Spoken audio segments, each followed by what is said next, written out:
Nací en 1989. Soy parte de una generación que vivió toda su vida en democracia. Los violentos años 70 no llegaron a mí más que como un ejercicio de memoria histórica que se convirtió en política estatal justo cuando entré en el colegio secundario. En la práctica, esta política funcionó como un proceso de destrucción de la verdad histórica con fines partidarios, ideológicos y económicos. Lejos de conocer lo que verdaderamente ocurrió en la década del 70, los alumnos del siglo XXI fuimos adoctrinados en un relato historietístico, maniqueo y reduccionista. Si la teoría de los dos demonios ya era en sí misma reduccionista, dado que le salvaba el pellejo a la casta política, responsable primero de impulsar el terrorismo y después de promover la represión ilegal, la primera década del siglo XXI conoció la teoría del demonio único.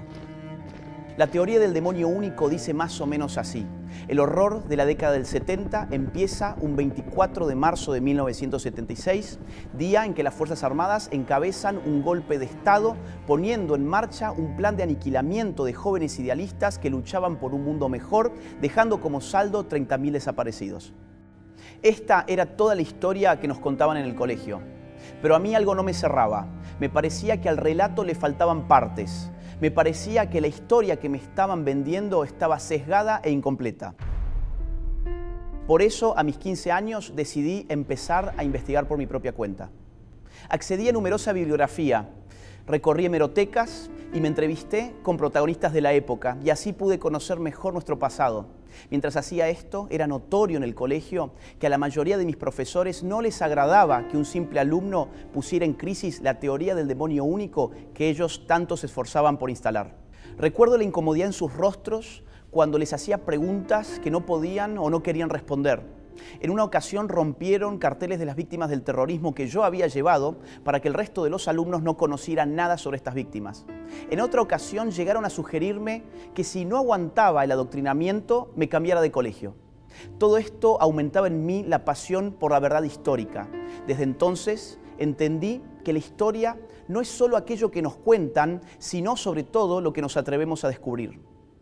En realidad, el horror de los años 70 fue parte del contexto de la Guerra Fría, en el que los Estados Unidos y la Unión Soviética, las dos superpotencias de la época, se enfrentaron de forma indirecta a través de sus respectivas áreas de influencia.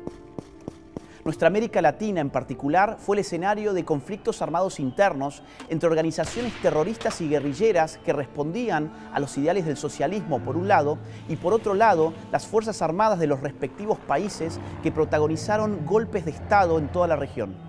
Ya desde la década de 1960, las organizaciones terroristas de izquierdas afloraron en toda la región, auspiciadas en la mayoría de los casos por la Cuba del tirano Fidel Castro. Así, en Chile operó el MIR, en Uruguay los Tupamaros, en Bolivia el ELN, en Paraguay el Movimiento 14 de Mayo, en Colombia las FARC, el ELN y el M-19, en Brasil la Acción Libertadora Nacional, en Venezuela las Fuerzas Armadas de Liberación Nacional, en Guatemala las Fuerzas Armadas Rebeldes y el Ejército Guerrillero de los Pobres, en El Salvador las Fuerzas Populares de Liberación y el Frente Farabundo Martí, en Nicaragua el Frente Sandinista, en Costa Rica el Movimiento Revolucionario del Pueblo, en Perú poco más tarde Sendero Luminoso y así sucesivamente. En lo que respecta a la Argentina, las organizaciones terroristas de mayor envergadura fueron los Montoneros y el ERP, Ejército Revolucionario del Pueblo. Ambas fueron creadas varios años antes de 1976 y llevaron adelante los más horrendos crímenes y actos de terrorismo. En la sentencia del juicio de las juntas militares de 1985, se computó que las organizaciones terroristas cometieron entre 1969 y 1979 un total de 5.215 atentados explosivos, 1.052 atentados incendiarios, 1.748 secuestros, 1.501 asesinatos, 45 copamientos de unidades militares y policiales, 2.402 robos de armamentos, entre otros miles de atentados de naturaleza guerrillera y terrorista. En este contexto, en la misma sentencia se calculó que las organizaciones terroristas, en su momento de máximo apogeo, sumaban alrededor de 25.000 integrantes, de los cuales 15.000 eran combatientes. Más aún, dicho fallo judicial sostuvo que las organizaciones terroristas, cito, multiplicaron su accionar y produjeron, en el lapso posterior a la instauración del gobierno constitucional de 1973, la mayor parte de los hechos delictivos registrados estadísticamente para todo el periodo analizado. Es decir, las organizaciones terroristas llevaron adelante la mayor parte de sus atentados contra gobiernos democráticamente elegidos. Lo que pretendían era perpetrar su propio golpe de Estado para instalar en la Argentina un sistema de corte socialista a la fuerza asimilable a la Cuba castrista. Este ataque fue direccionado desde el extranjero. El apoyo cubano a los terroristas no fue solo ideológico, sino también logístico, económico y militar. Tanto Montoneros como el ERP enviaron cuadros a La Habana para recibir entrenamiento en tácticas de combate, sabotaje y guerra de guerrillas. De entre otros muchos, destaca el testimonio de Jorge Massetti, ex guerrillero del ERP, que en un libro autobiográfico contó su experiencia personal en los entrenamientos cubanos. Debía pasar 3 meses en una unidad militar especial. Me entregaron botas, un uniforme verde oliva y ropa interior del mismo color.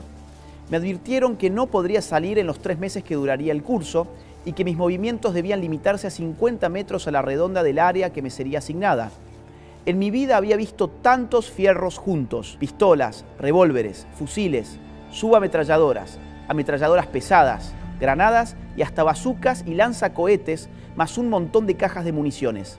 Comenzamos con las clases teóricas: uso táctico, funcionamiento, alcance efectivo, arma y desarme de campaña, balística y otras cuestiones relacionadas con el tema. Para las clases prácticas iba al polígono y disparaba con todo tipo de armamento de infantería. También practicábamos el tiro en movimiento, de defensa y de atentado, a pie y desde un auto, inclusive el tiro con fusil desde una avioneta. Nada de esto se nos ha contado a quienes no vivimos los años 70. Fuimos empujados a ignorar esta parte crucial de nuestra historia simplemente porque no convenía a los mercaderes de la memoria a medias. Y lo que tampoco les convenía era contarnos que, según las mismas organizaciones terroristas, lo que atravesaba a la Argentina en la década del 70 era un verdadero estado de guerra revolucionaria. De esto no cabía la menor duda en el momento en que la historia tenía lugar. Por ejemplo, desde su revista El Combatiente, el líder del ERP, Mario Roberto Santucho, el 16 de octubre de 1974, en pleno gobierno constitucional, decía lo siguiente: en los comienzos de la generalización de la guerra civil, redoblaremos nuestros esfuerzos de organización y militancia revolucionaria. A su vez, en esa misma revista, el 24 de noviembre del mismo año, se publicaba un artículo titulado ¿Por qué estamos en un proceso de guerra?, donde se afirmaba: nuestro partido resolvió crear el ejército revolucionario, es decir, asumir uno de los aspectos de la lucha de clases, el de más alto nivel, la lucha armada, la guerra popular revolucionaria como estrategia de poder. La lucha será larga, sin cuartel, en la que no se puede dar la mínima concesión al enemigo, en la que el problema militar, el aniquilamiento del enemigo por parte de las fuerzas populares, adquiere una importancia fundamental. Como estos, existe otro centenar de ejemplos similares. En este primer mes de gobierno parlamentario no serán olvidados. Su ejemplo alentará y guiará a los miles y miles de revolucionarios que nuestro pueblo destacará a las primeras filas del combate actual por el camino de la guerra revolucionaria hacia el poder obrero y popular. Por su parte, Montoneros hacía lo propio a través de sus órganos de prensa. En septiembre de 1975, bajo un gobierno democráticamente elegido, la revista Evita Montonera afirmaba: esta guerra, como toda guerra, se rige por un principio básico y elemental: proteger las propias fuerzas y aniquilar las del enemigo.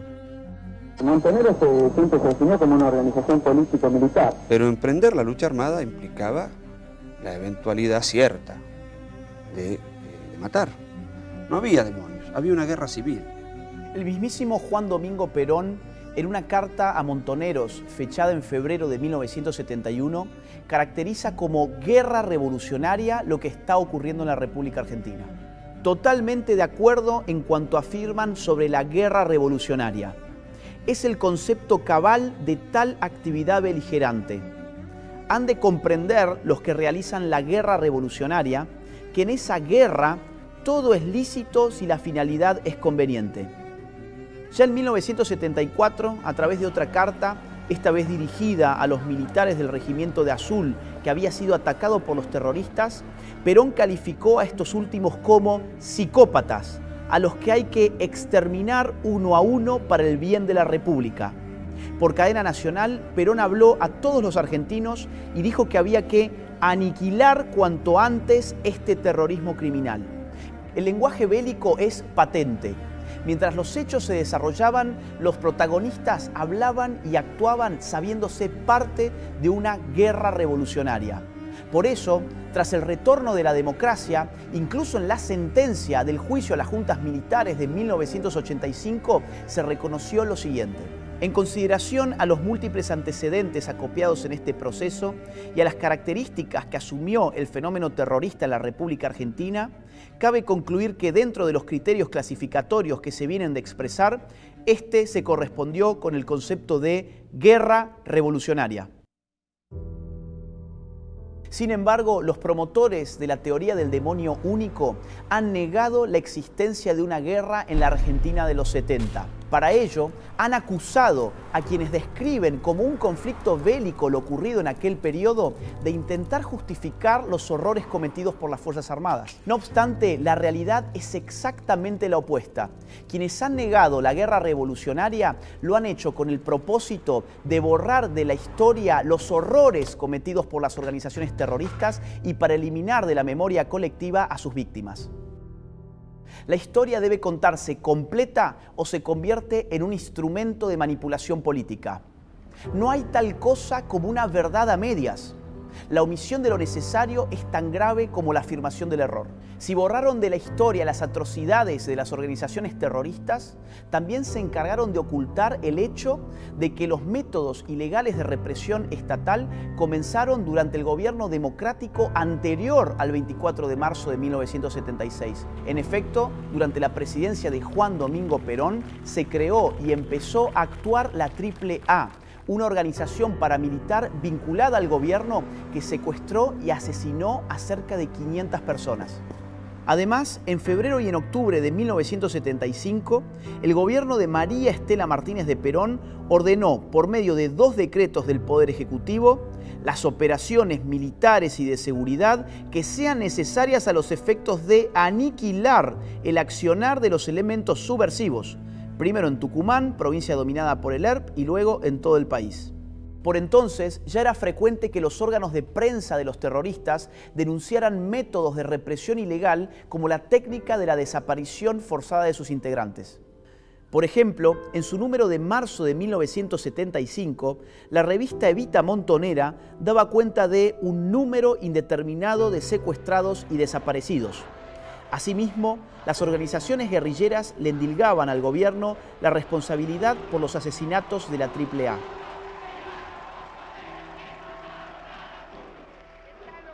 Hay que recordar que la CONADEP, la Comisión Nacional creada tras el retorno de la democracia para investigar la represión ilegal del Estado, contabilizó en su libro Nunca Más varios cientos de desaparecidos en los meses previos al 24 de marzo de 1976. Esto llevó a sus autores a concluir que la técnica de la desaparición forzada de personas se diseñó y se implementó con anterioridad a esa fecha y que tras el golpe de Estado su implementación se intensificó. Según el anexo más actualizado del Nunca Más, hubo 1.169 desaparecidos entre 1969 y el 24 de marzo de 1976. ¿Por qué borraron de la memoria esos desaparecidos? ¿Tenían acaso menos valor por haber desaparecido antes del 24 de marzo de 1976? Más aún, ¿de quién son responsabilidad esos desaparecidos? ¿A quienes quisieron proteger? ¿Aquellos que nos dijeron que el drama de los 70 había empezado un 24 de marzo de 1976 y que no debíamos mirar hacia atrás de esa fecha? Tras el golpe de Estado del 24 de marzo de 1976, la horrorosa represión ilegal continuó y se intensificó. Las ejecuciones, las torturas, las desapariciones fueron parte de la metodología empleada. Por intereses políticos, ideológicos y económicos, los partidarios de la teoría del demonio único decidieron no ajustarse a los números que surgían de las investigaciones realizadas desde la vuelta de la democracia, sino que se empecinaron con instalar la consigna de los 30.000 desaparecidos. ¿Pero cuál fue el origen de esta consigna? Luis Labraña, el ex guerrillero que confesó públicamente haber inventado la cifra, dijo que lo hicieron porque necesitaban inflar la cantidad de desaparecidos a los fines de conseguir mayores apoyos en Europa. Se determinó un número y alguien dijo 30.000. Fui yo. Pero el negocio del setentismo, propiamente dicho, se inauguró tras el retorno de la democracia. Solo en concepto de indemnizaciones, muchas de ellas de dudosa legitimidad, le hicieron al Estado argentino desembolsar 2.111 millones de dólares hasta el 30 de noviembre del 2015. A esto hay que sumarle los negociados de los autodenominados organismos de los derechos humanos con el Estado, que en realidad funcionaron como estructuras de poder político de los gobiernos de turno. Desde universidades de mentira hasta constructoras fraudulentas de casas que nunca se hicieron, la corrupción afloró por doquier. Estos organismos no solo fueron financiados con recursos del Estado, sino que también sirvieron como usinas de adoctrinamiento y como trampolines políticos para sus dirigentes. Mientras tanto, las víctimas del terrorismo nunca recibieron reparaciones ni reconocimiento alguno. El resultado fue un modelo de impunidad selectiva en el que algunos cobraban millones y los otros ni siquiera tenían derecho a la memoria. Regresando a la cifra de los 30.000 desaparecidos, lo cierto es que jamás surgió de ninguna investigación. En su informe publicado en 1985, la CONADEP contabilizó 8.961 desaparecidos para todo el periodo estudiado. A su vez, el último relevamiento de la Secretaría de Derechos Humanos, realizado en el año 2015 en el marco del Registro Único de Víctimas del Terrorismo de Estado, arribó a un total de 6.348 desaparecidos y 952 ejecutados a la luz pública. Sumados, dan 7.300 casos entre desaparecidos y ejecutados. Siempre me pareció inadmisible que existiendo investigaciones oficiales llevadas adelante y actualizadas bajo gobiernos democráticos, se nos hubiera impuesto una suerte de obligación moral de mentir. Vaya locura, una obligación moral de aferrarnos a la mentira cuando en realidad lo que la historia exige es la verdad. Otra vez nos dijeron que si no repetíamos ni convalidábamos el número 30.000, eso era porque pretendíamos negar los horrores de la represión ilegal. Pero ¿a quién se le ocurrió que 8.961 o 7.300 no eran suficientes para dimensionar la magnitud de la violencia y del desastre? ¿A quién se le ocurrió que no eran suficientes para decir nunca más? ¿A quién se le ocurrió que esos números por sí solos no causaban escozor? La historia debe ser completa y rigurosa. No está bien borrar de un plumazo a las organizaciones terroristas con el fin de instalar la teoría del demonio único. No está bien ocultar la situación de guerra revolucionaria que vivía la Argentina de los años 70. No está bien disimular el hecho de que la represión ilegal y la técnica de desaparición de personas comenzaron antes del 24 de marzo de 1976. No está bien negar a las víctimas cuando son de un lado e inflarlas cuando son del otro. No está bien inventar cifras con propósitos efectistas. Las generaciones que no vivimos los años 70 queremos conocer la historia de manera completa, integral, respetuosa, sin revanchismos, sin anteojeras ideológicas y sin conveniencias políticas y económicas que la ensucien y la distorsionen. Además, queremos hacerlo en libertad. No aceptamos ninguna clase de censura. No le reconocemos validez a ningún dogma escondido tras la tiranía de la corrección política. Queremos ser libres de conocer nuestra historia. Es la única forma que existe de aprender del pasado y no repetirlo nunca más. Una sociedad que se aferra a la mentira no puede construir un futuro en libertad. Este 24 de marzo rompamos con el relato impuesto y reivindiquemos nuestro derecho a conocer la verdad completa.